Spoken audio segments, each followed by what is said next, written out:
தேவ வார்த்தை ஐக்கியத்திற்கு நான் உங்களை வரவேற்கிறேன். நான் ஜெரல் சாண்டியாகோ. நீங்கள் கேட்டுக்கொண்டிருப்பது verse by verse Bible study. இன்று நாம் தொடர்ந்து ஆதியாகமம் முதலாம் அதிகாரத்தை தியானிக்க போகிறோம். ஆனால் இன்றைக்கி ஒரு புது பேசேஜ் எடுக்க போகிறோம். ரைட்டு, இது போன வாரம் கடந்த ஒரு சில வாரங்களாக நம்ம ஆதியாகமம் முதலாம் அதிகாரம் 3 முதல் 5 வசனங்களை தியானித்தோம். இன்றைக்கி 6 முதல் 13ஆம் வசனம் வரைக்கும் எடுக்க போகிறோம் பேசேஜ். காரணம் இருக்குது. பொதுவாக நம்ம லாங் பேசேஜஸ் எடுக்கிறது இல்லை, பட் இதை எடுத்துக்கிறது நல்லது. ஏன்னா இந்த 3லிருந்து 5 வரை போதிக்கப்படுகிற சத்தியங்கள் பார்த்திங்கன்னா அது இனி இந்த ஆதியாகமத்தின் முதல் அதிகாரத்தின் மிச்சம் இருக்கிற அந்த பகுதியில் ரிப்பீட் பண்ணப்படும் ஒரு சில காரியங்கள். அதனால் நம்ம கொஞ்சம் பெரிய பேசேஜை எடுத்துக்கிட்டாலும் ஒன்றும் பிரச்சனை இல்லை. இருந்தாலும் நம்ம ஒன்றும் அவசரப்பட்டு கடகடன்னு போகிறது கிடையாது. நிதானமாக நிறுத்தி இந்த பேசேஜை நல்லா டைம் எடுத்து தான் தியானிக்க போகிறோம். அவசரப்பட போகிறது கிடையாது. அநேக காரியங்கள் இருக்குது இதிலிருந்து நம்ம தியானிக்கிறதுக்கு. தேவன் இந்த வசனங்களில் பொக்கிஷமான வெளிப்பாடுகளையும் ஞானத்தையும் வச்சிருக்கிறார். அதை நம்ம எடுத்து பயன்படுத்த வேண்டியது நம்முடைய பொறுப்பாக இருக்குது. அதனால் நம்ம ஒன்றும் வேகமாக போக வேண்டாம், நிறுத்தி நிதானமாக தியானிக்கலாம். ஹல்லேலூயா டு ஜீசஸ். சரி, முதலாவது ஜெபிப்போம். பிதாவை இயேசுவின் நாமத்தினால் வருகிறோம். தாப்பனே, நீர் பெரியவர், சர்வ வல்லவர், வானத்தையும் பூமியும் படைத்த நல்ல தேவன். பிதாவை, எங்கள் மீது அன்பு பாராட்டுகிறவர், இரக்கம் பாராட்டுகிறவர், நல்லவராகவே இருக்கிறவர். பிதாவை, நீர் எங்களுக்கு உம்முடைய விலையேறப்பெற்ற வார்த்தைகளை போதிக்க வேண்டுமா ஜெபிக்கிறோம். உம்முடைய பாதைகளை வெளிப்படுத்த வேண்டுமா ஜெபிக்கிறோம். தாப்பனே, உம்முடைய ஞானம், புத்தி, அறிவு, வெளிச்சத்தினால் எங்களை நிரப்ப வேண்டுமா ஜெபிக்கிறோம். தாப்பனே, இந்த ஆதியாகமம் முதலாம் அதிகாரத்திலிருந்து பொக்கிஷமான காரியங்களை, ஆச்சரியப்படத்தக்க காரியங்களை, மகிமையான காரியங்களை நீர் எங்களுக்கு வெளிப்படுத்த வேண்டுமா ஜெபிக்கிறோம். தாப்பனே, எங்கள் வாழ்க்கைக்கு தேவையான ரகசியங்களையும் ஆலோசனைகளையும் வெளிப்படுத்த வேண்டுமா ஜெபிக்கிறோம். இந்த ஆதியாகமம் முதலாம் அதிகாரத்தையும் உம்முடைய சிருஷ்டிப்பை குறித்த சத்தியங்களையும் நீர் எங்களுக்கு போதித்து வெளிப்படுத்த வேண்டுமா ஜெபிக்கிறோம். தாப்பனே, நாங்கள் உம்முடைய வார்த்தைக்கு கீழ்ப்படுகிறவர்களாக இருக்க வேண்டுமா ஜெபிக்கிறோம். இந்த வார்த்தைகளை எடுத்து எங்கள் வாழ்க்கையில் பயன்படுத்த நீர் எங்களுக்கு உதவி செய்ய வேண்டுமா ஜெபிக்கிறோம். பிதாவை, துதிக்கிறோம், உமக்கு நன்றி செலுத்துகிறோம். இப்பொழுதும் தாப்பனை, இந்த காலத்திற்கு எங்களுக்கு தேவையான சரியான வார்த்தைகளை கொடுக்க வேண்டுமா ஜெபிக்கிறோம். எங்கள் வாழ்க்கைக்கு தேவையான பதில்களை வெளிப்படுத்த வேண்டுமா ஜெபிக்கிறோம். தாப்பனை, என்னுடைய சத்தத்தை கேட்டுக்கொண்டிருக்கிற ஒவ்வொருவருக்காகவும் வருகிறேன். தாப்பனை, அவங்களுக்கு எந்த இடத்துல உதவி தேவையோ அந்த இடத்துல உம்முடைய உதவி உண்டாகட்டும். உம்முடைய கரம் வெளிப்படட்டும், உம்முடைய நன்மைகள் வெளிப்படட்டும், உம்முடைய கிருபைகள், உம்முடைய தயவு, உம்முடைய ஆசீர்வாதம் வெளிப்படட்டும். தாப்பனை, மக்களை ஆறுதல் படுத்துங்க, பலப்படுத்துங்க, உற்சாகப்படுத்துங்க, அவங்களுக்கு சமாதானத்தை கட்டளையிடுங்க. தாப்பனை, ஒவ்வொருத்தருக்கும் தாப்பனை உம்முடைய பாதுகாப்பு உண்டாகட்டும். இவர்கள் மீதும் இவர்கள் குடும்பத்தார் மீதும் இவங்களுக்கு உண்டான யாவற்றின் மீதும் உம்முடைய பரிபூர்ண பாதுகாப்பு உண்டாகட்டும். பிதாவை, ஒவ்வொருத்தருடைய தேவைகளையும் சந்திக்க வேண்டுமா ஜெபிக்கிறேன். அவருடைய இருதயத்தின் விருப்பங்களையும் பூர்த்தி செய்ய வேண்டுமா ஜெபிக்கிறேன். பிதாவை, நீங்கள் அப்படியே செய்கிறபடியால் ஸ்தோத்திரம். இயேசுவின் நாமத்தினால் பிதாவே, ஆமென். ஹல்லேலூயா டு ஜீசஸ். ஏன்னா நம்முடைய கர்த்தர் நம்மோடு இருக்கிறவர், நம்முடைய ஜெபத்தை கேட்கிறவர், நமக்கு பதில் கொடுக்கிறவர். நம்ம ஜெபிக்கும்போது ஏதோ சும்மா வெறும் வார்த்தைகளை சொல்லுவோம் அப்படின்னு சொல்கிறதில்ல, இல்லை செஞ்சு பார்ப்போன்னு ட்ரை பண்ணுறதில்ல. நம்ம ஒரு நம்பிக்கையோடு ஜெபிக்கிறோம். நம்முடைய தேவன் ஜீவிக்கிற தேவன், நம்மீது அன்புள்ளவராக இருக்கிறார், நல்லவராக இருக்கிறார், நம்மீது இரக்கமுள்ளவராக இருக்கிறார். அதனால் அவருடைய பிள்ளைகளாகிய நம்முடைய ஜெபத்தை அவர் கேட்பார், நமக்கு பதில் கொடுப்பார், உதவி செய்வார் என்ற நம்பிக்கையோடும் விசுவாசத்தோடும் எதிர்பார்ப்போடும் நம்ம இந்த ஜெபங்களை ஏறெடுக்கிறோம். அதனால் நம்ம இப்போ கேட்ட ஜெபித்த காரியங்களை கர்த்தர் நிச்சயமாகவே நம்முடைய வாழ்க்கையில் செய்வார். நிச்சயமாகவே இந்த காரியங்களை அவர் நடப்பிப்பார். ஹல்லேலூயா. உங்களுக்கு உதவி உண்டாகும், உங்கள் தேவைகள் சந்திக்கப்படும், உங்களுடைய வாழ்க்கையின் காரியங்களில் கர்த்தர் இடைபடுவார், ஆறுதல் உண்டாகும், பலன் உண்டாகும். கர்த்தர் நம்ம இப்போ வேதத்தை, தேவனுடைய வார்த்தையை தியானிக்கும் போது நம்மோடு கூட இடைப்படுவார். அவருடைய ஞானத்தை கொடுப்பார், பலத்தை கட்டளையிடுவார். ரைட், அவருடைய வெளிச்சம், அவருடைய அறிவு நமக்கு வெளிப்படுத்தப்படும். ஹல்லேலூயா. எதிர்பார்ப்போடு கேட்கலாம். ஹல்லேலூயா டு ஜீசஸ். சரி, கடந்த ஒரு சில வாரங்களாக நம்ம வந்து 3 முதல் 5ஆம் வசனங்களை தியானித்தோம். இன்றைக்கி 6லிருந்து 13ஆம் வசனம் வரைக்கும் வாசிப்போம்.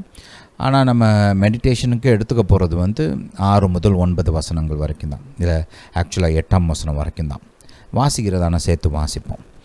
ரைட். பின்பு தேவன் ஜலத்தின் மத்தியில் ஆகாய பிரிவு உண்டாக கடவுது என்றும் அது ஜலத்தினின்று ஜலத்தை பிரிக்க கடவுது என்றும் சொன்னார்.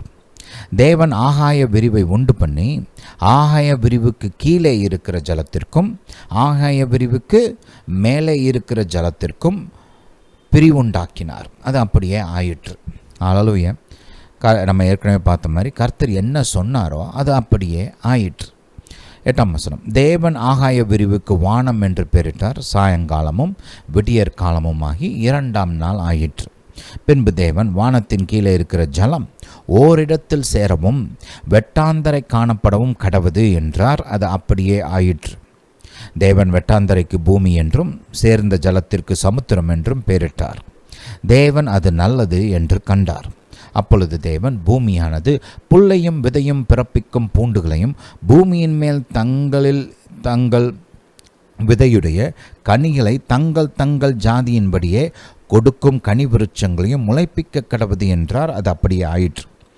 பூமியானது புல்லையும் தங்கள் ஜாதியின்படியே விதையையும் பிறப்பிக்கும் பூண்டுகளையும் தங்கள் ஜாதியின்படியே தங்கள் விதையுடைய கனிகளை கொடுக்கும் விருட்சங்களையும் முளைப்பித்தது. தேவன் அது நல்லது என்று கண்டார். சாயங்காலமும் விடியற்காலமுமாகி 3ஆம் நாள் ஆயிற்று. ஹல்லேலூயா. Hallelujah to Jesus. ரொம்ப அருமையான ஒரு வேத பகுதி. அநேக காரியங்களை கர்த்தர் இங்கே வச்சிருக்கிறார். ரைட். சரி, படிப்படியாக தியானிப்போம்.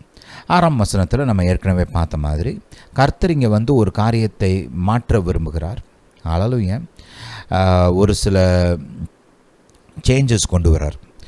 அப்போ இருந்த அந்த சிச்சுவேஷனில் கர்த்தர் வந்து மாற்றங்களை கொண்டு வரார். நம்ம 2ஆம் வசனத்திலேயே பார்த்தோம். இந்த பூமி வந்து நியாய தீர்ப்புக்கு அடியில் இருந்தது அப்படின்றத பார்த்தோம் இல்லையா. பிசாசு அப்புறம் இந்த நமக்கு முன்பாக இருந்த அந்த ஜீவராசிகளின் அந்த ஒரு பாவம், அந்த முரட்டாட்டத்தினால பூமியின் மீது நியாய தீர்ப்பு வந்தது. அதன் விளைவாக தான் பூமி வந்து ஒழுங்கின்மையும் வெறுமையுமாக இருந்தது. ஆழத்தில் இருள் இருந்தது. தேவ ஆவியானவர் ஜலத்தின் மேல் அசைவாடி கொண்டு இருந்தார். இதெல்லாம் நம்ம ஆல்ரெடி பார்த்துட்டோம். ரைட். அப்போ அங்கே நம்ம பார்க்குறோம் பூமி முழுவதும் பார்த்திங்கன்னா ஜலம் இருக்குது. ரைட். ஹல்லேலூயா. ஜலத்தினால் நிரம்பி இருக்குது. ஏன் நிரம்பி இருந்துச்சுன்றதுக்கு இங்கே நம்ம காரணத்தை பார்க்குறோம். 6ஆம் வசனத்தில் பாருங்கள். ஜலத்தின் மத்தியில் ஆகாயம் விரிவு உண்டாக கடவுது. இங்கே ஆகாய விரிவு அப்படின்னு சொல்லும்போது நம்ம பார்க்குற இந்த வானம் இல்லையா, ஸ்கை. ரைட். இந்த நம்ம கண் எடுத்து பார்த்தோம்னா இந்த நீல கலரில் இந்த ஆகாயம் இருக்குது இல்லையா. ரைட். அப்போ இதைத்தான் கர்த்தர் இங்கே உருவாக்குறார். அப்போ அந்த மைண்டில் வச்சுக்கோங்க. ஆகாய விரிவுனா அதுதான் நம்ம பார்க்குற இந்த முதல் வானம். ரைட். இந்த வானங்கள் பார்த்திங்கன்னா 3 வானங்கள் இருக்குதுன்னு பைபிளில் பார்க்குறோம். யூதர்கள் அவங்களுடைய பாரம்பரியங்கள் எல்லாம் பார்த்திங்கன்னா அவங்க ஒரு சிலர் வந்து கூட இருக்கும், 7 வானம் கூட இருக்கும் அப்படின்லாம் சொல்கிறாங்க. நம்ம அதுக்குள்ளே எல்லாம் போக வேண்டாம். நம்ம வந்து பைபிளில் என்ன வெளிப்படுத்தப்பட்டிருக்குதோ அதை மட்டும் பிடிச்சிக்குவோம். ரைட். ஹல்லேலூயா. அப்போ நீங்கள் இந்த தமிழில் வந்து பார்த்திங்கன்னா முதல் வசனத்தை வந்து ஆதியிலே தேவன் வானத்தையும் பூமியும் சிருஷ்டித்தார் அப்படின்னு போட்டிருக்கோம் இல்லையா.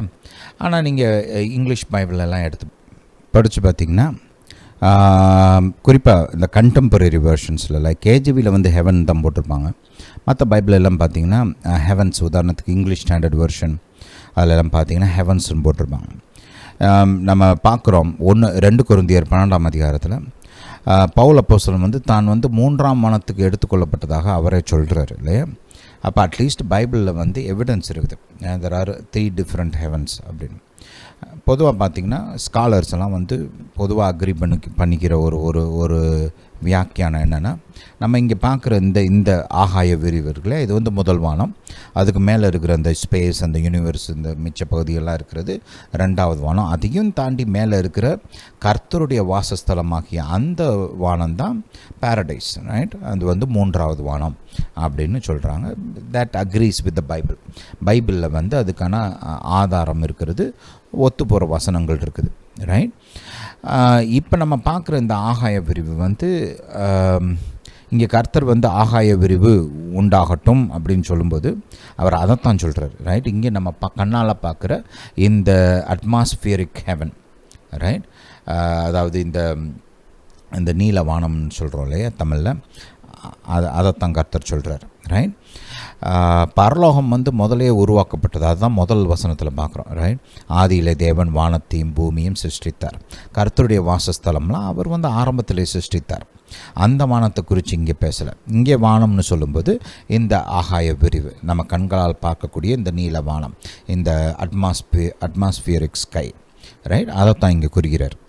அப்போ இதை குறித்து பேசும்போது ஏன் இது உருவாக்கப்பட்டதுன்னு பார்க்கும்போது அங்கே கர்த்தர் என்ன சொல்கிறாரு, இது ஜலத்தின் என்று ஜலத்தை பிரிக்க கடவுது என்றும் சொன்னார். அதுதான் பர்பஸ். ரைட், அப்போ பாருங்கள், இது வந்து கொஞ்சம் வித்தியாசமாக இருக்குது. இந்த வானம் வந்து உருவாக்கப்படுறதுக்கு காரணம் வந்து கர்த்தர் சொல்கிறாரு, ஜலத்திலிருந்து ஜலத்தை பிரிப்பதற்கு. அதுதான் நோக்கம். எல்லாத்துக்குமே ஒரு நோக்கம் இருக்குது. கர்த்தர் வந்து எதையுமே பார்த்திங்கன்னா இந்த எடுத்தோம் கவுத்தம்லாம் பண்ணுறது கிடையாது. இல்லை உணர்ச்சி வசப்பட்டு என்னத்தையும் செஞ்சோம் அப்படிலாம் கிடையாது. கர்த்தர் வந்து சகலத்தையும் யோசித்து செய்கிறவர். ரைட், உதாரணத்துக்கு மனிதனை குறித்தெல்லாம் பாருங்கள், கர்த்தர் வந்து யுகமாக மனிதனை குறித்து யோசனை செய்திருக்கிறார். அவனை குறித்த திட்டங்களை வகுத்திருக்கிறார். அவன் யார், எப்படி இருக்கணும், என்ன இருக்கணும், என்ன செய்யணும், எப்போ வாழணும், எந்த இடத்துல பிறக்கணும், அவனுக்குள்ளே நான் என்ன கிருபைகளை வைக்கணும், என்ன தாழ்ந்துகளை வைக்கணும், கிறிஸ்துவின் சரீரத்தில் அவனுடைய இடம் என்ன, அப்படி நம்ம வந்து ஒரு சில காரியங்களை சொல்கிறேன். ஆனால் கர்த்தர் வந்து இன்னும் நுணுக்கமாக யோசிச்சிருக்கிறார் ஒவ்வொரு மனுஷனை குறித்தும். ரைட், இதெல்லாம் யோசனை பண்ணி வச்சுட்டு தான் ஆதாமை உருவாக்குனார். வேதம் அதை வந்து போதிக்குது பாருங்களேன். இப்போ நம்மளை குறித்து சொல்லும்போது கிறிஸ்துவுக்குள் கர்த்தர் நம்மை உலக தோற்றத்திற்கு முன்பாகவே தெரிந்து கொண்டார் என்று வேதம் போதிக்குது. ரைட், அப்போ ஆதாமை உருவாக்குவதற்கு முன்பாகவே கர்த்தர் வந்து நம்மளை குறித்து கூட யோசிச்சிட்டார். ரைட், நம்ம எல்லாரையும் மனசில் வச்சுட்டு தான் கர்த்தர் ஆதாமை உருவாக்குனார். இதெல்லாம் நம்ம சிந்தித்து பார்க்க வேண்டும். அருமையான சத்தியங்கள் இதெல்லாம். கர்த்தருடைய அறிவு, அவருடைய ஞானம், அவருடைய வல்லமை, அவருடைய அன்பு எல்லாத்தையும் வெளிப்படுத்துகிற காரியங்கள். ரைட், அப்போது அதே போல் தான் பாருங்கள், இந்த சிருஷ்டிப்பையும் கர்த்தர் வந்து ஏதோ எடுத்தோம் கவுத்தோம் என்னத்தையோ செய்வோம், இது நல்லாயிருக்கும் இதை செய்வோம், அது நல்லாயிருக்கும் இதை செய்வோம், அப்படி பண்ணலை. ரைட், இப்போ உதாரணத்துக்கு இங்கே பாருங்களேன், இங்கே வந்து பூமியோட நிலைமையை பார்க்குறோம். ஒழுங்கின்மையாக இருக்குது, வெறுமையாக இருக்குது, இருள் இருக்குது. ரைட், ஜலம் நிறைஞ்சிருக்குது பூமியில். இது வந்து மனுஷன் வசிக்கக்கூடிய ஒரு இடமா கிடையாது. இங்கே மனுஷன் வாழவே முடியாது. அதனால் பார்த்திங்கன்னா படிப்படியாக ஸ்டெப் பை ஸ்டெப் வந்து கர்த்தர் அந்த ப்ராசஸ், அந்த நியாய தீர்ப்பினால் உண்டான அந்த அழிவை ரிவர்ஸ் பண்ணுறாரு. ரைட், பூமியை வந்து புதுப்பிக்கிறார், ரெஸ்டோர் பண்ணுறாரு. அப்போ அதனால தான் ஃபஸ்ட்டு சொல்கிறாரு வெளிச்சம் உண்டாக கடவுது. ஏன்னா அதுதான் முதல் தேவை, அதைத்தான் ஃபஸ்ட்டு செய்யணும். ரைட், அந்த அந்தகாரம் நீங்கணும், வெளிச்சம் உண்டாகணும், கர்த்தருடைய மகிமை வந்து கட்டவிழ்க்கப்படணும். அதுதான் ஃபவுண்டேஷன் பில்டிங் பிளாக். அதுதான். அதனால் அதை வந்து உருவாக்குறார். வெளிச்சம், அவருடைய மகிமை, இதை சிருஷ்டிக்கிறார் ரைட், ஹல்லேலூயா. அப்போ அடுத்த லெவல் அடுத்த ஸ்டெப்பு பார்த்திங்கன்னா பூமி முழுவதும் ஜலத்தினால் நிரம்பி இருக்குது. அதை சரி பண்ணணும் இல்லையா? இல்லைன்னா மனுஷன் வந்து வாழ முடியாது. கர்த்தர் வந்து நம்ம பார்க்குறோம், மனுஷனை வந்து பூமியில் வாழுகிற ஒரு மனிதனாக, நிலத்தில் வாழுபவனாகத்தான் கர்த்தர் நம்மளை உருவாக்கி இருக்கிறார். அப்போது அதை வந்து அதுக்கு ஏற்ற விதத்தில் இந்த பூமியை மாற்றணும் இல்லையா? அதனால் இந்த ஜலத்தை வந்து அவர் ஒழுங்குபடுத்துகிறார். பூமி மொத்தமாக அது வந்து நிறைஞ்சிருக்காமல் எங்கே இருக்கணுமோ அந்த இடத்துல இருக்கிற மாதிரி செய்கிறார். இங்கே இந்த 6ஆம் வசனத்தில் பார்க்குறோம், வானத்துக்கு மேலே இருந்து ஜலம் பொழிஞ்சிட்டு இருக்குது பூமிக்குள்ளே. ரைட், அதே மாதிரி பூமி ஆல்ரெடி தண்ணீர்னால் நிரம்பி இருக்குது. எந்த ரேஞ்சில் இருந்துச்சுன்னா கட்டாந்தரையே தெரியாத அளவுக்கு வந்து மேலே இருக்கிற தண்ணீரும் கீழே இருக்கிற தண்ணீரும் இணைந்து இருக்குது.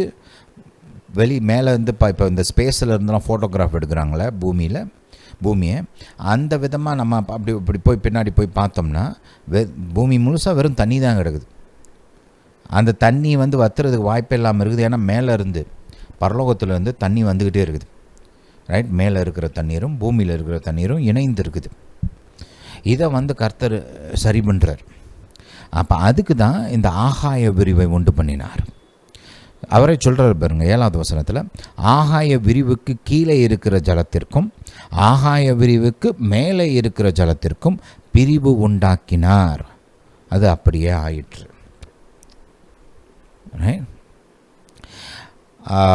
ஆதியாகமம் 7ஆம் அதிகாரத்துக்கு போங்க. இதை இன்னும் கொஞ்சம் புரிஞ்சுக்கணும்னா நம்ம இங்கே கொஞ்சம் போய் பார்க்கணும். இங்கே இதே ரீதியான ஒரு செயல்பாட்டை நம்ம 7ஆம் அதிகாரத்தில் பார்க்குறோம். கர்த்தர் நோவாவின் காலத்தில் மனிதன் மீது நியாய தீர்ப்பை கொண்டு வரும்போது என்ன செஞ்சார்? 4ஆம் வசனத்தில் வாசிப்போம். 4ஆம் வசனம் வேண்டாம், ஹல்லேலூயா டு ஜீசஸ். 11ஆம் வசனத்தை பார்ப்போம். நோவாவுக்கு 600ஆம் வயதாகும் வருஷம் 2ஆம் மாதம் 17ஆம் தேதியாக அந்நாளில் மகா ஆழத்தின் ஊற்றுக்கண்கள் எல்லாம் பிளந்தன, வானத்தின் மதகுகளும் திறவுண்டன. இங்கே ஒரு முக்கியமான சத்தியத்தை நம்ம பார்க்குறோம். ரைட், நோவாவின் காலத்தில் நம்ம பொதுவாக அந்த நியாய தீர்ப்பு, அந்த வெள்ளம் எப்படி வந்துச்சு பார்த்தா 40 நாள் மழை பெஞ்சிச்சு அப்படின்னு நினைக்கிறோம். ரைட், ஹல்லேலூயா. ஆனால் வெறும் மழை மட்டும் வந்திருந்தால் அது அந்த மாதிரி பூமியை முழுவதும் நிரப்பி இருக்க முடியாது. அதுவும் பார்த்திங்கன்னா தண்ணீர் எந்த அளவுக்கு நிரம்பிச்சு அப்படின்னு பார்த்தோம்னா,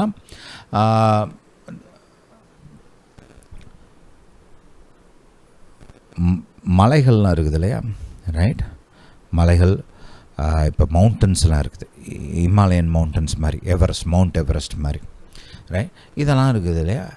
இதுக்கெல்லாம் மேலே 15 கியூபிட் அப்படின்னா ஒரு 22 அடி. ரைட், யோசிச்சு பாருங்கள். மவுண்ட் எவரெஸ்ட்டுக்கு மேலே ஒரு 22 அடி. ரைட், அந்த அளவுக்கு தண்ணீர் இருக்குது பூமியில். அந்த அளவுக்கு தண்ணீர் பூமி முழுவதும், ஏதோ ஒரு ஏரியாவில் இல்லை, மொத்த பூமியிலையும். ரைட், அந்த அளவுக்கு தண்ணீர் நிரம்பணும்னா வெறும் மழையினால் அதை செய்ய முடியாது. ரைட், இப்போ நம்மலாம் மழை பெய்யுது அப்படின்னா எப்படி பெய்யுதுன்னு நினைக்கிறோம். ஏன்னா தண்ணீர் வேப்பராக மாறுச்சு. ரைட், அப்புறம் அந்த வேப்பர் மேகமாக மாறுச்சு, அப்புறம் மேகத்துலேருந்து மழை பூமியில் விழுந்துச்சு. இதான் உங்களுக்கு சயின்டிஃபிக் ப்ராசஸ் போதிக்கிறாங்க, ஸ்கூல்லலாம் சொல்லி கொடுக்குறாங்க. நம்மளுக்கு இது தெரியும், இயற்கையாகவே கர்த்தர் இது இப்படி தான் உருவாக்கி வச்சுருக்கிறார். ஆனால் மழைக்கு காரணம் அது மட்டும் கிடையாது. அது ஒரு மெக்கானிசம், ஒரு இயற்கையான மெக்கானிசம். ரைட், இப்போ நம்ம பார்க்குறோம் ஆகாபின் காலத்தில் எலியா தீர்க்கதரிசி பஞ்சத்தை கட்டளையிடுகிறார். அதை நம்ம பார்க்குறோம். அதுக்கப்புறம் 3 வருஷம் கழித்து அந்த பஞ்சம் நீங்கணும் அப்படின்னு சொல்லி அவர் ஜெபம் பண்ணுறார். அப்படி அவர் ஜெபம் பண்ணும்போது பார்த்திங்கன்னா அந்த சமுத்திரத்துலேருந்து இந்த ஒரு கையளவு ஒரு மேகம் எழும்பி வருது. அப்புறம் அந்த மேகம் நல்லா கருகருன்னு தேசம் முழுவதையும் நிரப்புற அளவுக்கு கருகருன்னு வானம் மேகமாக மாறுது. ரைட், அப்புறம் அந்த மேகத்திலேருந்து தண்ணீர் மழை பெய்யுது இல்லையா? இதை நம்ம பார்க்குறோம். இது it's one way that God brings rain. இது கர்த்தர் மழையை கொண்டு வருவதற்கு அவர் ஏற்படுத்தி வைத்திருக்கிற ஒரு வழிமுறை. இன்னொரு வழிமுறை இருக்குது. அது என்ன வழிமுறைன்னு பார்த்தோம்னா, இந்த வானத்தின் மதகுகளை திறந்து பரலோகத்தில் இருக்கிற தண்ணியை பூமியில் கொட்டுறார். ஹல்லேலூயா. கர்த்தர் வானத்தில் ஸ்டோர் ஹவுஸ் வச்சுருக்கிறாராம். ரைட், இப்போ நம்மெல்லாம் அரிசி பருப்பு இதெல்லாம் வைக்கிறதுக்கு ஸ்டோர் ஹவுஸ் வைக்கிறோம் இல்லையா?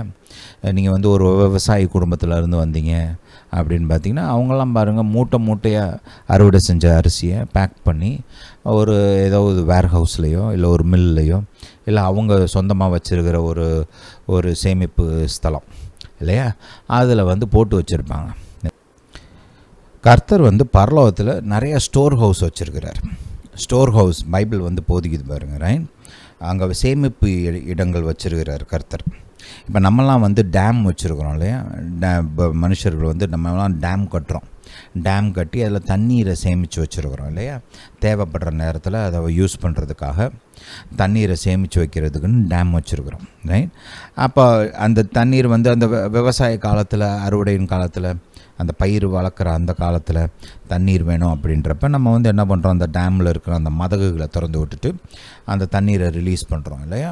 அந்த தண்ணீர் வாய்க்கால்கள் மூலமாக போய் அந்த விவசாய நிலத்தெல்லாம் தண்ணி நல்லா அந்த இடத்துக்கெல்லாம் போய் சேருது. அப்போ அந்த தண்ணீரை பயன்படுத்தி மக்கள் வந்து விவசாயம் பண்ணுறாங்க, அறுவடையெல்லாம் செய்கிறாங்க இல்லையா? அல்லேலூயா. அப்போ அந்த அந்த அந்த பிக்சரை மைண்டில் வச்சுக்கோங்க. கர்த்தர் வந்து இந்த மாதிரி ஸ்டோர் ஹவுஸை பரலோகத்தில் வச்சுருக்கிறார். அதில் வந்து தண்ணீர் வச்சுருக்கிறாரு. இன்னும் ஒரு சில இடங்கள்லாம் பார்த்திங்கன்னா பைபிளில் இப்போ யோபின் புஸ்தகம்லாம் எடுத்து பார்த்திங்கன்னா அங்கே வந்து கர்த்தர் இந்த மாதிரி பனியெலாம் சேர்த்து வச்சுருக்கிறாராம். அப்புறம் மாதிரி ஆலங்கட்டிகளை கூட அந்த மாதிரி வச்சுருக்கிறாராம். பைபிள் அப்படியே போட்டிருக்குது. யோபின் புஸ்தகம், அதுக்கு போங்க, யோபு எழுதின புஸ்தகம், யோபின் புஸ்தகம் எழுதின புஸ்தகம் இல்லை, யோபின் புஸ்தகம் 38ஆம் அதிகாரம். இங்கே நம்ம பார்க்குறோம், இங்கே வந்து பார்த்திங்கன்னா வேதம் வந்து நமக்கு கர்த்தருடைய கிரியைகளை குறித்து போதிக்குது. கர்த்தரே சொல்கிறார், யோபிட்ட கேள்வி கேட்குற, இதெல்லாம் உனக்கு தெரியுமா? இதெல்லாம் நீ நான் பண்ணுற, ரைட்? நான் செய்கிறதெல்லாம் உன்னால் செய்ய முடியுமா? இல்லை நான் என்ன செஞ்சேன்றது குறித்த அறிவாவது உனக்கு இருக்குதா அப்படின்லாம் கேட்குறாரு, ரைட்? அப்படி கேட்டுக்கிட்டே வரும்போது பாருங்கள், பல காரியங்களை சொல்கிறாரு. உதாரணத்துக்கு பாருங்கள், 38ஆம் அதிகாரம் யோபின் புஸ்தகம் 38 ஒரு 18ஆம் வசனத்திலிருந்து வாசிப்போம். ஹல்லேலூயா டு ஜீசஸ். யோபு 38:18ஆம் வசனத்திலிருந்து இல்லை 17 வாசிப்போம். மரண வாசல்கள் உனக்கு திறந்ததுண்டோ? மரண இருளின் வாசல்களை நீ பார்த்ததுண்டோ? இதெல்லாம் ஆவிக்குரிய உலகத்தில் இருக்குது பாருங்கள் இந்த காரியங்கள்லாம்.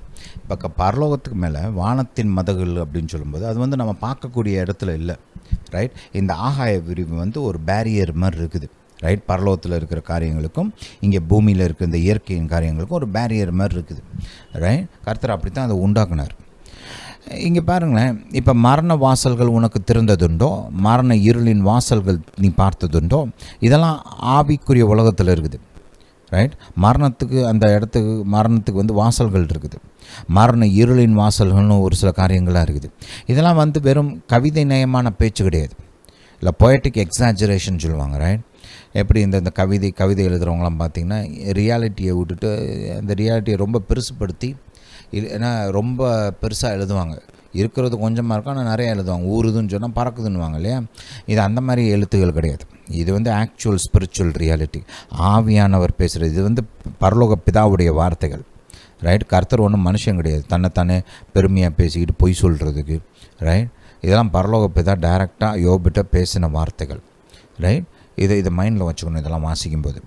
நீ பூமியின் விசாலங்களை ஆராய்ந்து அறிந்ததுண்டோ? இவைகளை எல்லாம் நீ அறிந்திருந்தால் சொல்லு.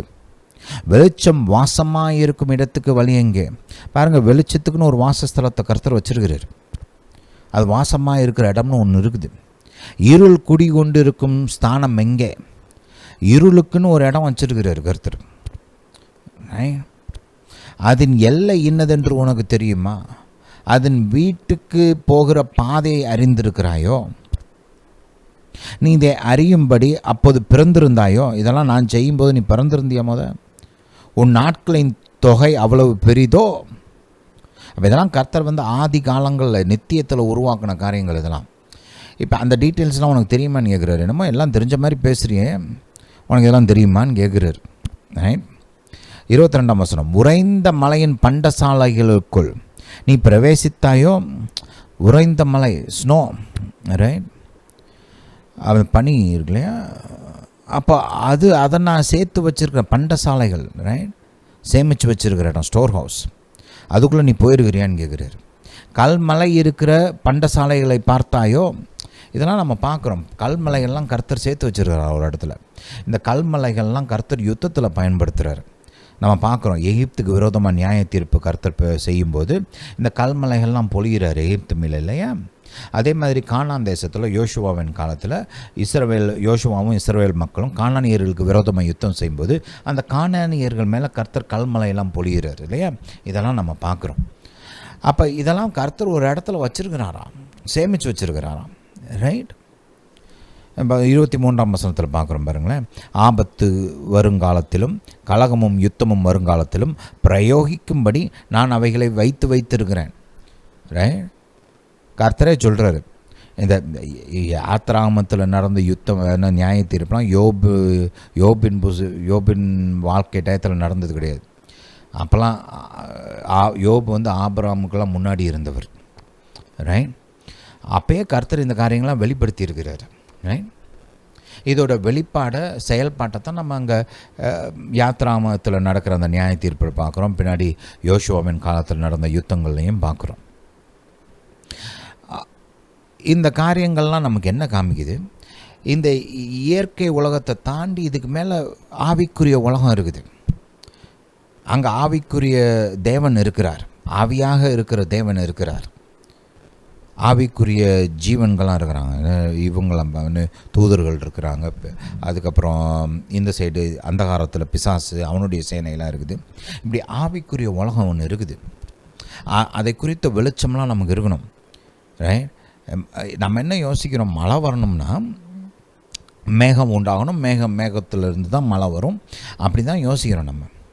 ஆனால் கர்த்தர் சொல்கிறாரு, அங்கே ஆதியாகமத்திலே சொல்கிறாரு பாருங்க, தன்னுடைய வானத்தின் பலகணிகளை அவர் திறக்கிறார் அங்கே, ரைட்? வானத்தின் மதகுகளை திறக்கிறார். எங்கே அங்கே தண்ணீரெலாம் வச்சுருக்கிறாரோ அந்த இடத்த வந்து திறந்து விடுறாரு. அதோட அந்த மதகை எப்படி நம்ம வந்து டேமில் அந்த மதகை திறக்கிறோம் இல்லையா, அந்த மாதிரி கர்த்தர் வானத்தில் இருக்கிற மதகுகளை திறக்கிறார். அங்கே வானத்தில் அவர் சேமித்து வச்சுருக்கிற அந்த இடத்துல இருந்து மழை பெய்யுது. இதெல்லாம் மேகம் உண்டாகி மழை பெஞ்சாலாம் இப்படி பூமியை முழுசாக நிரப்ப முடியாது, வாய்ப்பே கிடையாது. ரெண்டு காரியம் கர்த்தர் செய்கிறார். ஒன்று, வானத்தின் மதகுகளை திறந்து தண்ணீர் அனுப்புகிறாரு. இன்னொன்று பார்த்தீங்கன்னா ஆழத்தில் இருக்கிற ஊற்றுக்களை திறந்து விடுறார். சமுத்திரத்துக்கு அடியில், பூமிக்கு அடியில், ரைட், ஆறுகளுக்கு அடியிலலாம் ஊற்றுகள்லாம் இருக்குது இல்லையா, அந்த மாதிரி ஊற்றுகளை திறந்து விடுறாரு. அப்போ பாருங்கன்னா 2 டைரக்ஷன்லேருந்து தண்ணி வருது. அதனால தான் பூமியை நிரப்ப முடிஞ்சிச்சு அந்த அளவுக்கு. மேலே வானத்திலேருந்து தண்ணி பொழியுது, கீழே பூமிக்கு அடியிலேருந்து தண்ணி வருது. இப்படி 2 டைரக்ஷன்லேருந்து தண்ணி வந்ததுனால தான், ரைட், பூமியை அந்த அளவுக்கு தண்ணீர் மூடுது. அதைத்தான் நம்ம ஆதியாகமம் 1ஆம் அதிகாரத்திலையும் பார்க்குறோம், 2வது வசனத்தில். ஹல்லேலூயா. பூமி வந்து ஜலத்தினால் நிறைந்திருந்தது, ரைட்? அதைத்தான் இப்போ கர்த்தர் சரி செய்கிறார் இங்கே, ரைட்? இந்த ஆகாய விரிவை உருவாக்கி என்ன பண்ணுறாரு, மேலே இருக்கிற அந்த வானத்தில் இருக்கிற அந்த தண்ணீரையும் பூமியில் இருக்கிற தண்ணீரையும் பிரிகிறார், ரைட்?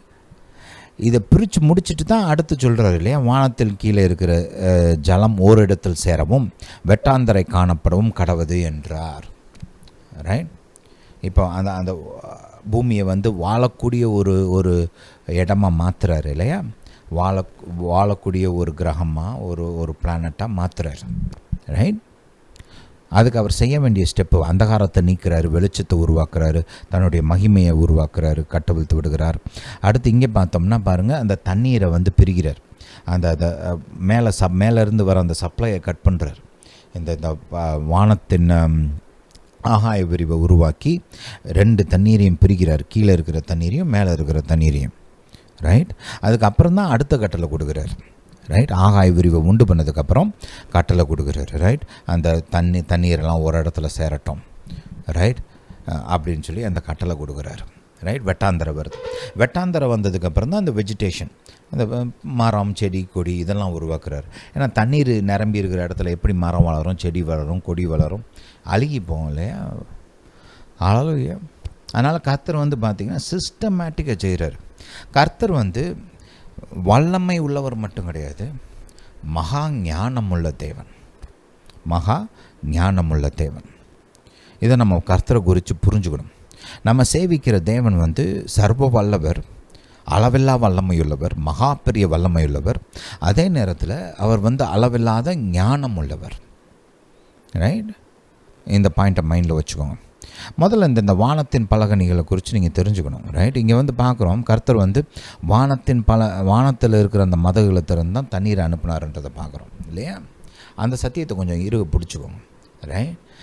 ஏன் அது வந்து ஆவிக்கு பல இடங்களில் பல விதமாக பயன்படுத்தப்படுகிறது. உதாரணத்துக்கு பாருங்கள், உபாகமம் பாருங்கள், உபாகமம்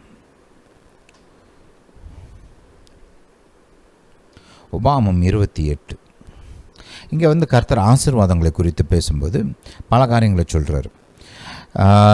நீங்கள் லேவியர் ஆகமம் 26லையும் பார்க்கலாம். அங்கே வந்து ஆசீர்வாதங்கள் சொல்லப்பட்டிருக்குது. அதுக்கும் இதுக்கும் ஒரு சில சிமிலாரிட்டிஸ் இருந்தாலும் நிறைய டிஃப்ரென்ஸும் இருக்குது. அதனால் நீங்கள் ரெண்டையுமே வாசிச்சிங்கன்னா உங்களுக்கு நல்லாயிருக்கும். ரைட், வாசிங்க, ரொம்ப பிரயோஜனமாக இருக்கும். இங்கே நம்ம வந்து குறிப்பிட்ட பாயிண்ட்டை மட்டும் இன்றைக்கி நம்ம பார்ப்போம். 12ஆம் வசனத்தை பாருங்களேன். 28:12.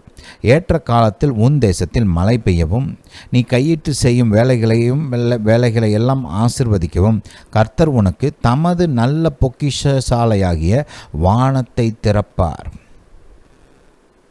சரி பாருங்க, இங்கே வந்து கர்த்தர் வந்து உன் தேசத்தில் மழை பெய்யும்படி கர்த்தர் அநேக மேகங்களை உருவாக்குவார், மேகங்களுக்கு கட்டளை கொடுப்பார் அப்படின்னு சொல்லலை.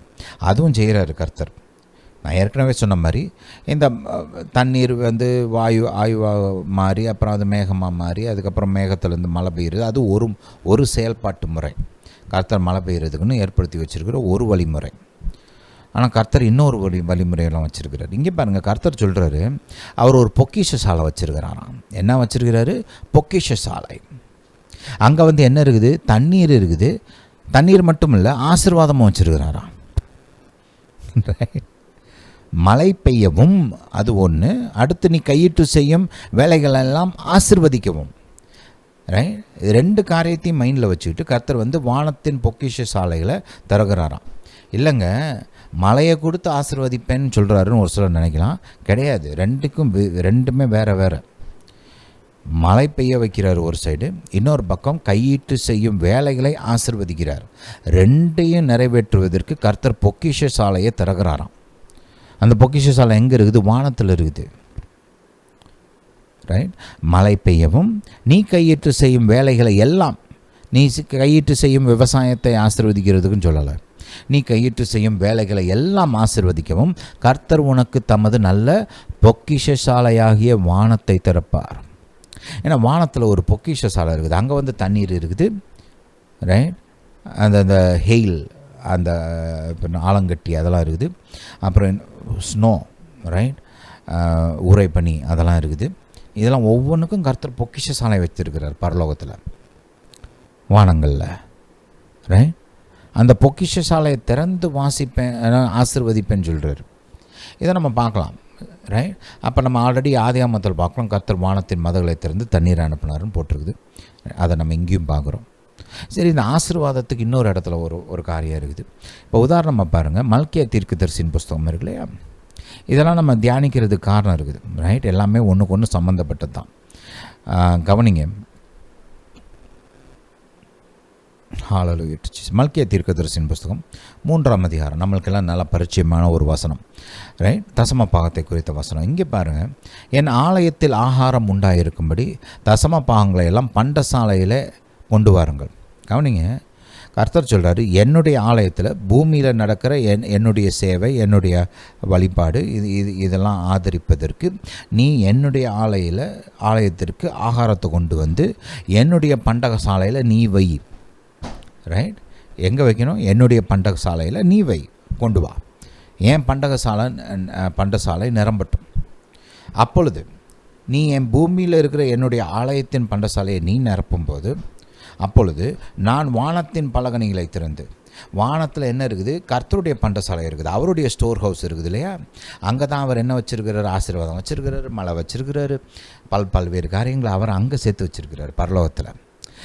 பேசிக்காக இது வந்து பிலிப்பியர் 4:19 தான். ரைட், பூமியில் இருக்கிற பவுலுடைய கர்த்தருடைய ஊழியக்காரனாகிய பவுலுடைய தேவையை மக்கள் வந்து காணிக்கை அனுப்பி சந்திக்கிறாங்க இல்லையா. ரைட், கர்த்தர் பவுல் சொல்கிறார், என்னுடைய தேவன், ரைட், பரலோகத்தில் இருக்கிற என்னுடைய தேவன் அவருடைய மகிமையின் ஐஸ்வர்யத்தின்படி, அதாவது பரலோகத்தில் இருக்கிற அவருடைய மகிமையின் ஐஸ்வர்யத்தின்படி உன்னுடைய தேவைகளை பூமியில் சந்திப்பார். ரைட், ஹல்லேலூயா. கனெக்ஷன் பார்த்தீங்களா? அப்பொழுது கர்த்தர் சொல்கிறார், அப்பொழுது நான் வானத்தின் பலகணிகளை திறந்து, பலகணிகளை ஏன் திறக்கணும்? பலகணிகள் எங்கே இருக்குது? அவருடைய ஸ்டோர் ஹவுஸில் தான் இருக்குது. இப்போ நம்ம வந்து மதகுகளை எங்கே திறக்கிறோம்? நம்ம தண்ணீர் சேமித்து வச்சுருக்க அந்த டேமில் தானே மதகுகளை திறக்கிறோம். அந்த மாதிரி கர்த்தர் வானத்தில் வந்து பலகணிகளை வச்சுருக்கிறார். ரைட், அதை திறந்து என்ன பண்ணுறாராம்? இடங்கொள்ளாமல் போக மட்டும் உங்கள் மேல் ஆசீர்வாதத்தை வருஷிக்க மாட்டேனோ வென்று அதனாலே என்னை சோதித்து பாருங்கள். அப்போ கர்த்தர் வந்து வானத்தில் ஆசீர்வாதத்தை சேர்த்து வச்சுருக்கார் ஒரு இடத்துல.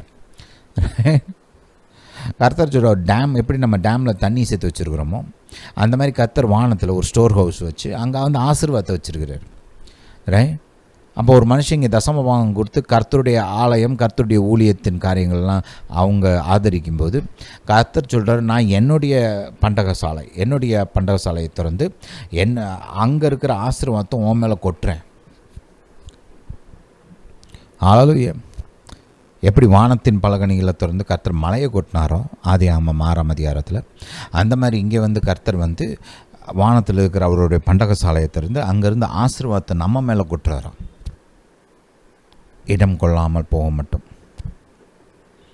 ஹல்லேலூயா. Hallelujah to Jesus.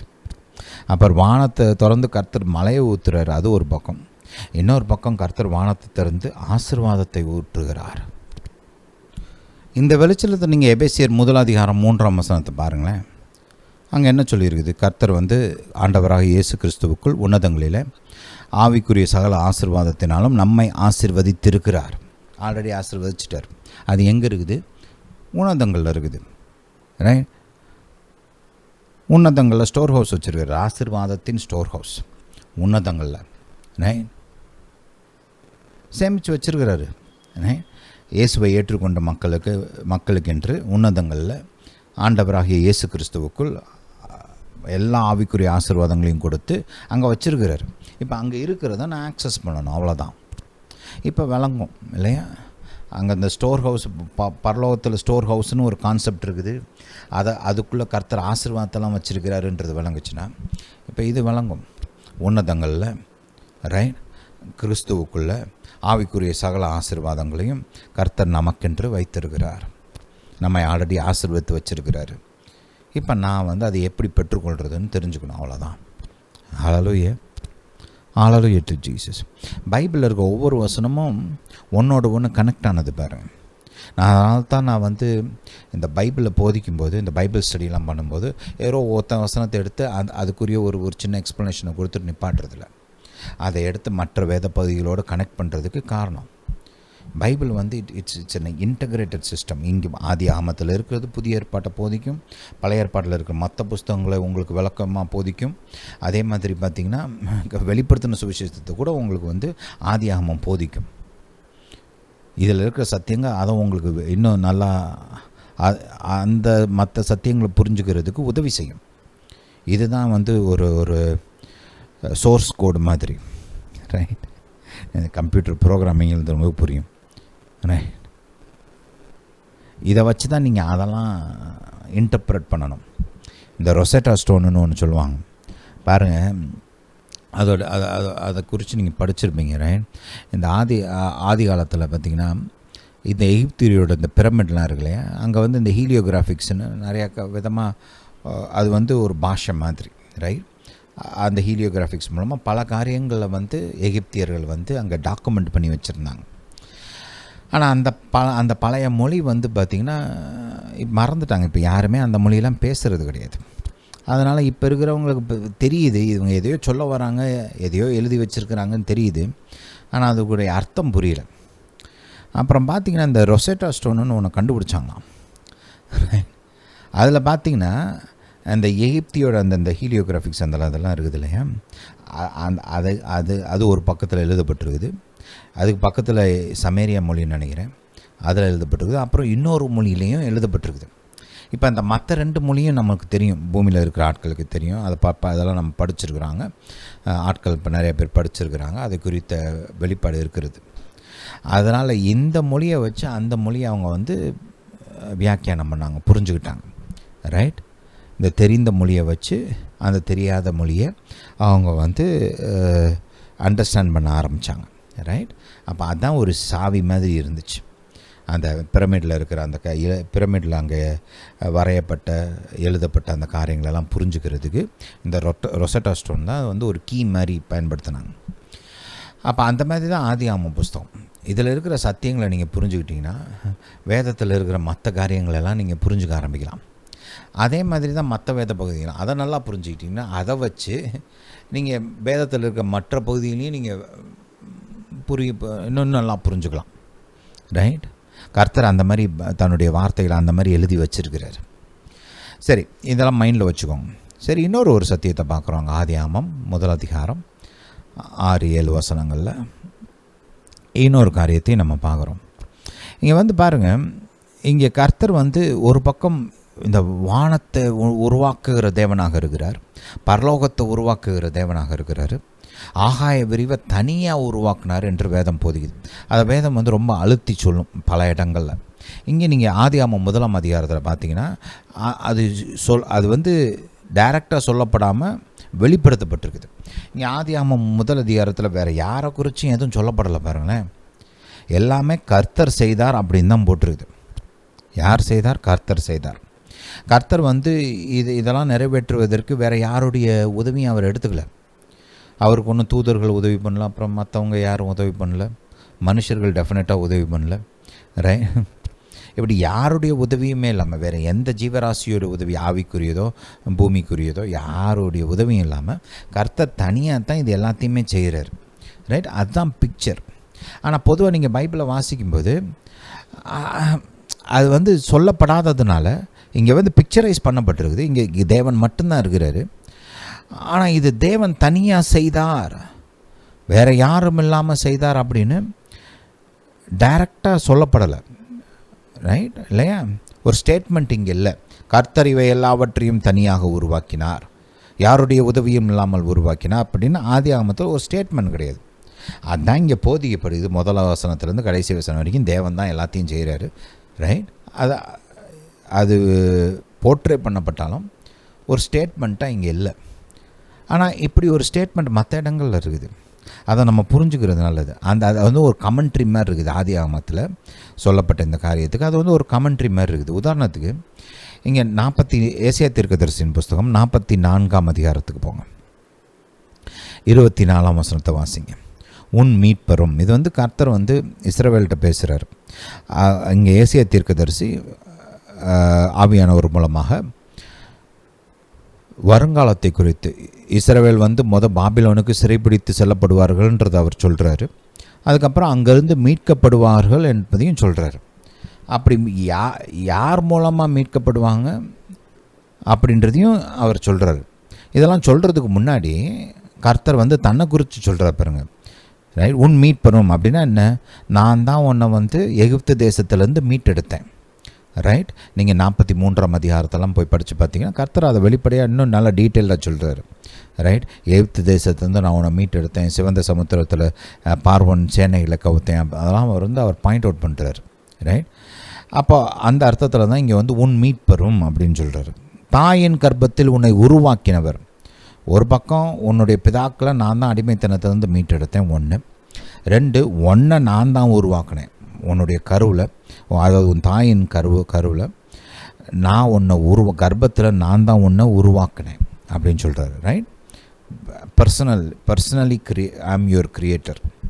ஒரு பக்கம் வந்து வானத்தையும் பூமியும் படைத்தவர் அது இருக்குது, மனு குலத்தை படைத்தவர் அது இருக்குது.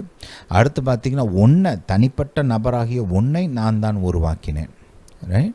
ஹல்லேலூயா. அதை இங்கே சொல்கிறார். அடுத்து பாருங்கள், கர்த்தர் சொல்லுகிறதாவது, நான் எல்லாவற்றையும் செய்கிற கர்த்தர், நான் ஒருவராய், சொல்லுங்கள் ஒருவராய், வானங்களை விரித்து நானே பூமியை பரப்பினவர். என் ஸ்டேட்மெண்ட் நல்லா இருக்குது இல்லையா? அங்கே ஆதியாகமத்தில் இதைத்தான் அவர் சொல்கிறாரு, ரைட்? இது ஆதியாகமத்தில் வந்து வெளிப்படுத்தப்படுகிறது. ஆனால் இந்த மாதிரி எக்ஸ்பிளிசிட்டாக ஓப்பனாக சொல்லலை.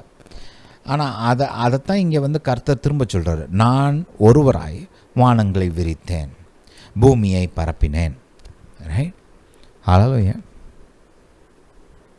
அந்த தேவன் எதுக்கு இங்கே கூட்டு வந்தேன்னா, அந்த தேவன் ஒருவராய் வானத்தை விரித்தவர், ஒருவராய் பூமியை பரப்பினவர். உன்னை நான் அடிமைத்தனத்திலிருந்து மீட்க போகிறேன், ரைட்? எருசலேமை நான் திரும்ப கட்ட போகிறேன், தேவாலயத்தை திரும்ப கட்ட போகிறேன். இடிந்து போன அந்த தேவாலயம், அழிந்து போன அந்த எருசலேம் நகரம், இவைகளை நான் மறுபடியும் கட்டுவேன். கட்ட முடியுன்றதுக்கு ஆதாரம் என்ன?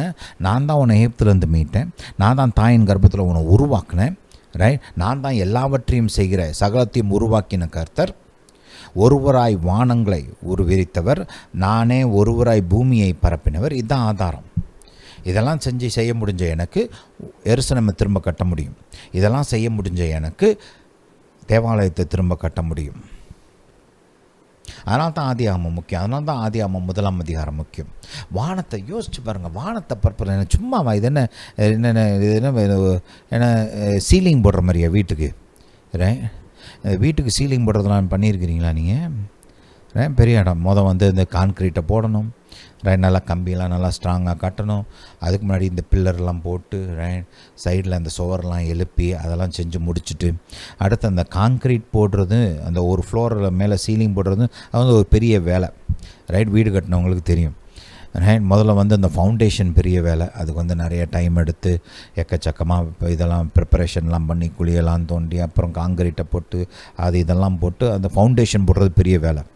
அதுக்கப்புறம் பார்த்திங்கன்னா அந்த சீலிங்கை கட்டுறது பெரிய வேலை. ஏன்னா அந்த சீலிங்லாம் போடும்போது வந்து பார்த்திங்கன்னா அந்த கம்பியை கட்டணும், அந்த இதெல்லாம் ரெடி பண்ணணும், சைடில் ஆல்ரெடி சுவரெலாம் எழுப்பி இருக்கணும். அப்போ இப்போ மேலே எல்லாத்தையும் போட்டு கரெக்டாக அந்த கட்டையெல்லாம் வச்சுருப்பாங்க. ஏன்னா அந்த கான்க்ரீட்டை சிமெண்ட் அதில் ஊற்றுறதுக்கு அந்த கட்டையெல்லாம் போட்டு எல்லாத்தையும் கவர் பண்ணி வச்சு அதுமாரி அவங்க கான்க்ரீட்டை போட்டு ஒரு 1000 சதுரடி 2000 சதுரடி ஒரு வீடு இருக்குதுன்னு வச்சுக்குவோம். அதுக்கு ஒரு சீலிங் போடுறது எவ்வளோ வேலை பார்க்கணும் தெரியுமா உங்களுக்கு? இந்த மாதிரி பெரிய பில்டிங்லாம் பார்த்திங்கன்னா 1,00,000 சதுரடி இருக்கிற பில்டிங்லாம் பார்த்திங்கன்னா அதுக்கு சீலிங் போடுறதுலாம் எவ்வளோ பெரிய வேலை தெரியுமா? இங்கே கர்த்தர் வந்து பூமிக்கே சீலிங் போட்டிருக்கிறாருங்க. ஆகாய விரிவை வச்சு இந்த பூமி முழுவதுக்கும் சீலிங் போட்டிருக்கிறாரு. எவ்வளோ பெரிய வேலை தெரியுமா? அது தனியாக செஞ்சார். அப்படியே இடமோ திரைய விரிக்கிற மாதிரி விரித்து செஞ்சார். அவ்வளோ பெரிய தேவன் இங்கே வந்து அந்த வெளிப்பாடு இருக்குது. அதை மிஸ் பண்ணிடக்கூடாது நம்ம. அவ்வளோ பெரிய தேவன் இப்போ என் வாழ்க்கையில் எனக்கு தேவையான காரியங்கள், என் சொந்த வாழ்க்கைனாலும் சரி, என் தேசத்துக்குனாலும் சரி, என் பட்டணத்துக்குனாலும் சரி, இங்கே வந்து ஒரு பெரிய தேசமே இன்வால்வ்டு இல்லையா? இவ்வளோ பெரிய தேசம் இருக்குது. வானத்தை பரப்பின தேவன், பூமியை பரப்பின தேவன். இங்கே வந்து ஒரு தேசத்துக்கு ஒரு விடுதலை உண்டாகணும், ஒரு அழிந்து போன பட்டணம் கட்டப்பட வேண்டும், ஒரு அழிந்து போன தேவாலயம் கட்டப்படணும்னா நான் வந்து பிரமிச்சு நிற்கணும்னு அவசியம் இல்லை. ஐயா, பாலிட்டிக்ஸில் நிறைய பிரச்சனை இருக்குது, எதிராளிகள் வந்து இதில் இருக்கிறாங்க, அப்படிலாம் யோசிக்கிறோம் இன்றைக்கி. இப்போ பாருங்கள், இஸ்ரவேல் மக்கள் வந்து இப்போ இஸ்ரவேல் மக்களுக்கு அரசாங்கமே கிடையாதுங்க. அவங்க இருந்த தேசத்தில் வேறு மக்கள் வாசம் செய்கிறாங்க. இப்போ அது மட்டும் இல்லை, இப்போ வந்து இஸ்ரவேலோட அந்த அரச குடும்பம்லாம் போச்சு, அவங்களெல்லாம் அடிமையை தூக்கிட்டு போயிட்டாங்க. இப்போ ராஜ்யம் வந்து முதல்ல பாபிலோனியர் கையில் இருந்துச்சு, அதுக்கப்புறம் பெர்சிய மீதியர்கள் கைக்கு வந்துச்சு. அவங்க யாரும் யூத தேவனை வழிபடுகிற மக்கள் கிடையாது, ஆபிரகாமின் தேவனை வழிபடுகிற ஆட்கள் கிடையாது. இந்த சிச்சுவேஷனில் எப்படிங்க அழிந்து போன ஒரு நகரத்தை மறுபடியும் கட்ட முடியும்? அந்த நகரத்துக்கு கெட்ட பேர் இருந்துச்சு இவங்க மத்தியில். ஏன்னா எருசலேமை பிடிக்கிறது லேசுப்பட்ட காரியம் கிடையாது. 3 முறை கலகம் பண்ணது ஊர் வேறு. நெபுகத்நேசருக்கு விரோதமாக கலகம் பண்ணாங்க. அதனால தான் நெபுகத்நேசருக்கு அவ்வளோ கோவம் வந்துச்சு. ஒழுங்கு மரியாதையாக இந்த நெபுகத்நேசருக்கு அடியில் கப்பம் கட்டிட்டு சும்மா இருந்திருந்தால் நெபுகத்நேசர் ஒன்றும் பண்ணியிருக்க மாட்டாப்புல, விட்டுருப்பாப்புல. 3 முறை இவங்க வந்து கலகம் பண்ணுறாங்க பாருங்கள் நெபுகத்நேசருக்கு விரோதமாக. அதனால தான் நெபுகத்நேசர் மொத்தமாக அழைச்சி போட்டார் எல்லாத்தையும், அந்த பட்டணத்தையும் சரி தேவாலயத்தையும் சரி சேர்த்து எரிச்சார். அப்போ அந்த பட்டணத்துக்கு கலகம் பண்ணுற ஒரு பட்டணம்னு கெட்ட பேர் வேறு இருக்குது, நீங்கள் பார்க்கலாம். அதை பயன்படுத்தி தான் தேவாலயத்தை கட்டுற பணியெல்லாம் நிப்பாட்டினாங்க நடுவில். இதை எப்படி திரும்ப கட்டுறது, எப்படி செய்கிறது இதை? அதனால தான் கருத்தை சொல்கிறேன். இங்கே வேறு ஞாபகம் வச்சுக்க, நான் தான் வானத்தை உருவாக்கினேன், நான் தான் இந்த வானத்தை பரப்பினேன், தனியாக நான் பரப்பினேன். அந்த பாடம் எங்கே இருக்குது? ஆதியாகமம் 1 அதிகாரத்தில் இருக்குது. அதனால் தான் ஆதியாகமம் 1 அதிகாரத்தை நல்லா படிக்கணும். வானத்தை பரப்பின தேவன், வானங்களை விரித்து பூமியை பரப்பினவர். அதில் அதை பாரு, அதை நான் செஞ்சேன். உன் தேசத்தை மீட்கிறது எனக்கு பெரிய காரியம் கிடையாது, என்னால் முடியும், நான் செய்கிறேன். உன் தேவாலயத்தை திரும்ப கட்டுறது எனக்கு பெரிய மேட்டர் இல்லை, திரும்ப செய்கிறேன். பரப்பி சிதறடிக்கப்பட்ட ஜனங்களெல்லாம் நான் திரும்ப கொண்டு வரேன், என்னால் முடியும். அந்த ஒரு லெசன் இருக்குது, அதை மறந்துடவே கூடாது. ரொம்ப முக்கியம் பாருங்கள் அந்த அப்ளிகேஷன். சங்கீதம் போங்க, சங்கீதம் 147 போகலான்னு நினைக்கிறேன்.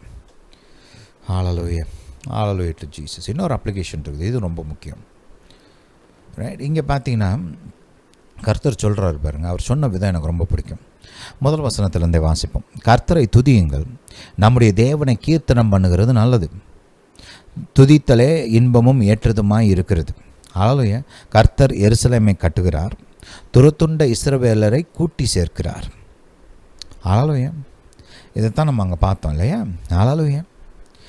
3ஆம் வசனத்தை பாருங்கள். இருதயம் நொறுங்குண்டவர்களை குணமாக்குகிறார்.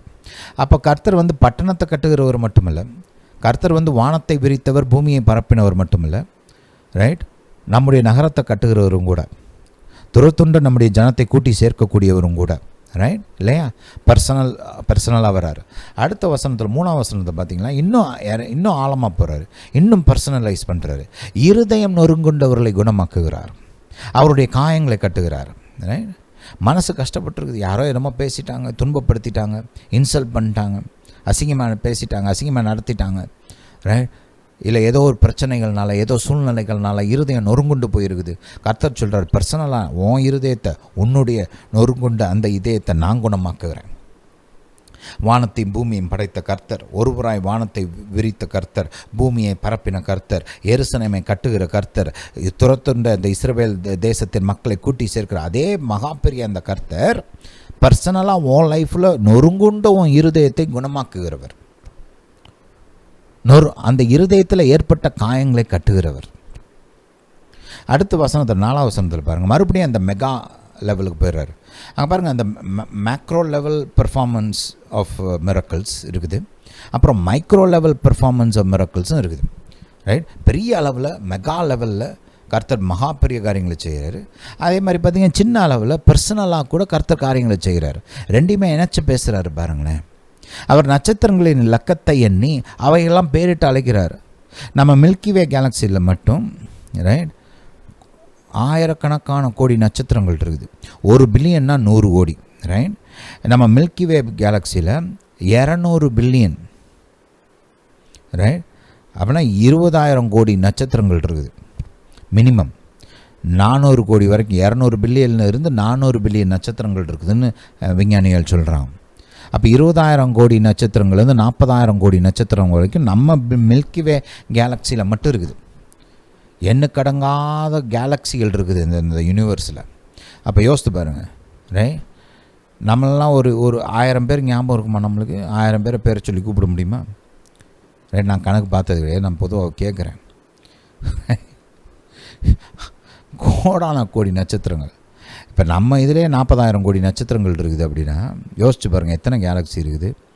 ரைட், அதில் இன்னும் எத்தனை நட்சத்திரங்கள் இருக்குது, எத்தனை கோடான கோடி நட்சத்திரங்கள் இருக்குது. ஒவ்வொன்றுக்கும் கர்த்தருக்கு தெரியும். எத்தனை இருக்குன்னு அக்யூரேட்டாக நம்ம கர்த்தருக்கு தெரியும். ஒவ்வொன்றுக்கும் கர்த்தர் தனித்தனியாக பேர் வச்சுருக்கிறார். ரைட், ஒத்த பிள்ளைக்கு பேர் வைக்கிறதுக்கே நம்மளாம் படாத பாடுபடுறோம். கர்த்தர் வந்து பாருங்கள், இத்தனை நட்சத்திரங்களுக்கும் பேர் வச்சுருக்கிறாருங்க. பேரை சொல்லி தான் கூப்பிடுறாரு. மெகா, ரைட், இதெல்லாம் மெகா லெவல் அற்புதங்கள் இல்லையா? மெகா அளவு ஞானம். அப்போ அங்கே கர்த்தர் குறித்து இங்கே சொல்லப்படுது பாருங்கள். நம்முடைய ஆண்டவர் பெரியவரும் மகா பலமுள்ளவருமாக இருக்கிறார். அவருடைய அறிவு ஞானம் அளவில்லாதது. இதைத்தான் நம்ம ஆதியாகமத்தில் பார்க்குறோம். ஒரு பக்கம் கர்த்தர் வந்து அளவில்லாத வல்லமையை பயன்படுத்தி உருவாக்குகிறார், இன்னொரு பக்கம் அளவில்லாத ஞானம். இதெல்லாம் எல்லாமே சிஸ்டமேட்டிக்காக பண்ணுறாரு பாருங்க. வெளிச்சத்தை உண்டாக்குறாரு, அப்புறம் தண்ணீரை அகற்றுறாரு. ரைட், தண்ணீர் வந்து பூமியை நிரப்பாத அளவுக்கு மாற்றுறாரு. அடுத்த கட்டாந்தரையை வெளியில் கொண்டு வர்றாரு. அப்புறம் அந்த கட்டாந்தரையில் வந்து பயிரினங்கள்லாம் முளைப்பிக்க செய்கிறாரு இல்லையா? பயிர் வகைகளெல்லாம். ரைட், ஏன்னா அதுதான் சாப்பாட்டுக்கு தேவை இல்லையா? சாப்பிட்றதுக்கு சாப்பாடை உருவாக்கிட்டு தான் அப்புறம் வந்து மிருகங்கள், மச்சங்கள், பறவைகளெல்லாம் உருவாக்குறாரு. அப்புறம் பிறந்ததுக்கப்புறம் அதுக்கு தின்றதுக்கு சாப்பாடு வேணும்ல. சாப்பாடு இல்லாமல் சாகிறதா? ரைட், சாப்பாடை உருவாக்கிட்டு தான் மிருகங்களே உருவாக்குனார் கர்த்தர். எல்லாம் சிஸ்டமேட்டிக்காக ப்ராப்பராக செய்கிறார் பாரு. இதெல்லாம் என்ன லெவல் ஞானம் தெரியுமா? ஒவ்வொன்றையும் ஒவ்வொரு மிருகத்தையும் உருவாக்குறது எவ்வளோ பெரிய விஷயம். ஆனால் உருவாக்குறதான் சரியாக செயல்படணுன்ற ஒரு கவனம், ஒரு அன்பு, ஒரு அக்கறை அதெல்லாம் இருக்கணும். அளவில்லாத அன்பு, அளவில்லாத இறக்கம் இருக்கணும். அப்போ தான் வல்லமையை இவ்வளவு ஞானமாக செயல்படுத்துவாங்க. அக்கறை அன்பு இல்லைன்னா என்னத்தினாலும் செய்வேன், எப்படினாலும் செய்வாங்க இல்லையா? ஒரு சில காரியத்தை பார்த்தா என்னடா கொஞ்சம் கூட கவனம் இல்லாமல் செஞ்சுருக்குன்னு சொல்கிறோம் இல்லையா? பண்ணுற காரியத்தில் கவனம் இருக்கணும், அக்கறை இருக்கணும். நான் உருவாக்க போகிற அந்த உயிரினங்களுக்கு வந்து நல்லா இருக்கணும்னு நினைக்கணும். அந்த அன்பு இரக்கம் இருக்கணும் இல்லையா? அப்போ தான் நான் கவனமாக பார்த்து என்ன வேணும், என்ன தேவைப்படும் யோசித்து செய்ய முடியும். இல்லை முடியாதுங்க.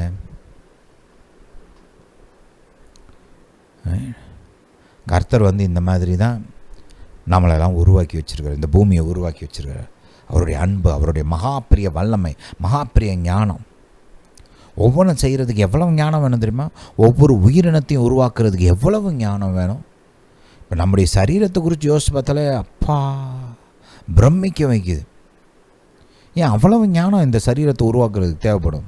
நம்ம சயின்டிஸ்ட் உருவாக்கியிருக்கிற, இன்வென்ட் பண்ணியிருக்கிற, கண்டுபிடிச்சிருக்கிற, உருவாக்குறதுன்னு சொல்ல முடியாது, கண்டுபிடிச்சிருக்கிற இந்த காரியங்கள்லாம் பார்த்திங்கன்னா ரைட், அதெல்லாம் கர்த்தர் உருவாக்குன இந்த சரீரத்தை கூட கம்பேரே பண்ண முடியாது. Right, nothing compares to it. எதுவுமே பக்கத்தில் கூட வர முடியாதுங்க. அந்த அளவுக்கு ஞானத்தோட வல்லமையோட கர்த்தர் நம்மளெல்லாம் உருவாக்கி வச்சிருக்கிறார். ஒவ்வொரு உயிரினமுக்குள்ளேயும் அவ்வளவு வல்லமை ஞானம் படைக்கிறதுக்கு. அந்த ஆர்டர் ஆஃப் கிரியேஷனில் கூட அவ்வளவு ஞானம், அவ்வளவு வல்லமை. நம்ம சில சமயம் கர்த்தருடைய வல்லமையை மட்டும்தான் பார்க்குறோம், ஞானத்தை பார்க்குறதில்ல. ஆனால் நீதிமொழிகள் இப்படி சொல்லுது பாருங்களேன். நீதிமொழிகள் போங்க, இதை வாசித்து இன்றைக்கி முடிப்போம். நீதிமொழிகள் 3ஆம் அதிகாரத்தை கொஞ்சம் கவனிங்க. இங்கே 19ஆம் வசனத்தை பாருங்கள். இங்கே வேதம் என்ன சொல்லுவது? கர்த்தர் ஞானத்தினாலே பூமியை அஸ்திவாரப்படுத்தி புத்தியினாலே வானங்களை ஸ்தாபித்தார். அவருடைய ஞானத்தினாலே ஆழங்கள் பிரிந்தது, ஆகாயமும் பனி பெய்கிறது. இதெல்லாம் ஏன் நடக்குது அப்படின்னா, கர்த்தர் இதை ஞானமாக உருவாக்கி வச்சுருக்கிறாரு. ரைட், வல்லமை ஞானம் இல்லாமல் பயன்படுத்தினா அதால் பெருசாக செய்ய முடியாது. அப்படி ஒன்றும் பெரிய காரியங்கள்லாம் செய்ய முடியாது. சில சமயம் அது ஆபத்தாக கூட முடியும். ரைட், அறிவே இல்லாத ஆட்கள் கையில் நிறைய அதிகாரத்தையோ இல்லை வல்லமையோ கொடுத்தீங்கன்னா அழிச்சிடுவாங்க. நல்லா இருக்கிறது கூட அழிச்சிடுவாங்க. ரைட், கர்த்தர் ஏன் இவ்வளோ எஃபெக்டிவாக இருக்கிறார், இவ்வளோ காரியங்கள் அவரால் சாதிக்க முடியுது அப்படின்னா, அவருக்கு மகா வல்லமையும் இருக்குது, மகா ஞானமும் இருக்கிறது. ரெண்டுமே அளவில்லாமல் இருக்குது. அதனால தான் அவருடைய கிரியைகள் அவ்வளவு அருமையானவைகளாக, மகிமை நிறைந்தவைகளாக, பிரயோஜனமுள்ளவைகளாக, ஜீவன் உள்ள காரியங்களாக இருக்குது. ஹல்லேலூயா டு ஜீசஸ். சரி, இந்த காரியங்களை குறித்து அடுத்த வாரம் தொடர்ந்து தியானிப்போம். இந்த போதனையை, இன்றைக்கி நம்ம பேசின காரியங்களெல்லாம் தொடர்ந்து தியானிங்க. நீங்கள் நம்ம பார்த்த வசனங்களெல்லாம் எடுத்து பார்த்து அதை வச்சு யோசித்து ஜெபம் பண்ணி, கர்த்தாவே இதை குறித்து எனக்கு சொல்லுங்கள் அப்படிலாம் கேளுங்க. ரைட், கேட்டு get engaged with the message. Right, இது நம்ம ஒன்றும் மனுஷருடைய வார்த்தையை தியானிக்கல, தேவனுடைய வார்த்தையை தியானிக்கிறோம். இதில் அளவில்லாத அளவுக்கு ஞானம் இருக்குது. இன்றைக்கி நான் ஒரு சில காரியங்களை உங்களோட கூட பகிர்ந்துருக்கிறேன். நீங்கள் இதை எடுத்து நீங்கள் தனியாக தியானிச்சிங்கன்னா கர்த்தர் உங்களுக்கு இன்னும் சொல்லிக் கொடுப்பார். கர்த்தாவே இதை சொல்லிக் கொடுங்க, எனக்கு இது இன்னும் வழங்கணும், அதை உங்களுடைய வெளிப்பாடை மாற்றுவார். ஹல்லேலூயா. பாருங்கள், இப்போ எனக்கு கர்த்தர் கொடுத்த வெளிப்பாடை நான் உங்களுக்குள்ளே பகிர்ந்து கொள்கிறேன். இது உங்கள் வெளிப்பாடை மாறணும்னா கர்த்தர் உங்கள் இருதயத்தில் உங்களுக்கு வெளிச்சத்தை கொடுக்கணும். ரைட், அதனால் இந்த வார்த்தைகள், இந்த மெசேஜெலாம் எடுத்து நீங்கள் தியானிக்கணும். நீங்கள் ஜெபிச்சு கர்த்தரை இதெல்லாம் எனக்கு சொல்லிக் கொடுங்கன்னு கேட்கும்போது அதை கர்த்தர் உங்களுக்கு இன்னும் நல்லா சொல்லிக் கொடுப்பார், உங்கள் வெளிப்பாடை மாற்றுவார். ஹல்லேலூயா, ஹல்லேலூயா டு ஜீசஸ். சரி, ஒரு சின்ன ஜெபம் பண்ணலாம். ஹல்லேலூயா டு ஜீசஸ். இயேசுவே நன்றி, இயேசுவே ஸ்தோத்திரம். பிதாவே உம்மை துதிக்கிறேன். பிதாவே, நீர் கொடுத்த இந்த வெளிப்பாடுகளுக்காய் ஸ்தோத்திரம், ஞானத்திற்காய் ஸ்தோத்திரம். எங்களுக்கு நீர் உம்முடைய மகா மேன்மையும், உம்முடைய மகா வல்லமையும், உம்முடைய மகா ஞானத்தையும் வெளிப்படுத்தி இருக்கிறீர். இதெல்லாம் எங்கள் லைஃப்பில் நாங்கள் எப்படி அப்ளை பண்ணணும்னு சொல்லிக் கொடுங்க. எங்களுடைய சூழ்நிலைகளில் இதை எப்படி அப்ளை பண்ணணும், எங்களுடைய வாழ்க்கையின் காரியங்களில் நாங்கள் செய்ய வேண்டிய காரியங்களில் இந்த வெளிப்பாடுகளெல்லாம் எப்படி பயன்படுத்தணும்னு சொல்லிக் கொடுங்க.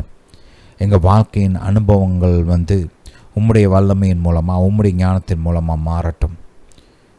எப்படி பூமியை நீர் மாற்றினீரோ அந்த விதமாக எங்கள் வாழ்வையும் நீர் மாற்ற வல்லவராக பர்சனலாக எங்கள் லைஃப்பில் உதவி செய்ய வல்லவராகவும் இருக்கிறீர், சித்தமுள்ளவராகவும் இருக்கிறீர். பிதாவே, உம்முடைய வல்லமை எங்கள் வாழ்வில் வெளிப்படட்டும், உம்முடைய ஞானம் வெளிப்படட்டும், உம்முடைய வழிமுறைகள் வெளிப்படட்டும், உம்முடைய ஆசீர்வாதங்கள் எங்கள் வாழ்வில் வெளிப்படட்டும். பிதாவே, நீங்கள் அப்படியே செய்கிறபடியாக ஸ்தோத்திரம். தாப்பனே, உம்முடைய ஞானத்தினால் எங்கள் அனைவரையும் நீர் நிரப்ப வேண்டுமா ஜெபிக்கிறோம். பிதாவே, நீங்கள் அப்படியே செய்கிறபடியால் ஸ்தோத்திரம். இயேசுவின் நாமத்தினால் பிதாவே, ஆமென். ஹல்லேலூயா, ஹல்லேலூயா டு ஜீசஸ். இந்த மெசேஜை நீங்கள் கேட்குறது மட்டும் இல்லாமல் உங்கள் குடும்பத்தார், உற்றார், உறவினர்கள், நண்பர்களுக்கெல்லாம் அனுப்பிச்சி வைங்க. இந்த வீடியோ, இந்த லிங்க்லாம் அனுப்பிச்சி வைங்க. உங்களுக்கு தெரிந்த விசுவாசிகள், உங்களுக்கு தெரிந்த ஊழியக்காரவங்களுக்கெல்லாம் அனுப்பிச்சி வைங்க. அவங்களும் கேட்டு ஆசீர்வதிக்கப்படட்டும். கர்த்தர் உங்களை ஆசீர்வதிப்பார். ஹல்லேலூயா, ஹல்லேலூயா டு ஜீசஸ். இந்த போதனை கேட்டபடியால் நன்றி. கர்த்தர் உங்களை ஆசீர்வதிப்பாராக. நம்முடைய இயேசு ராஜா சீக்கிரம் வருகிறார்.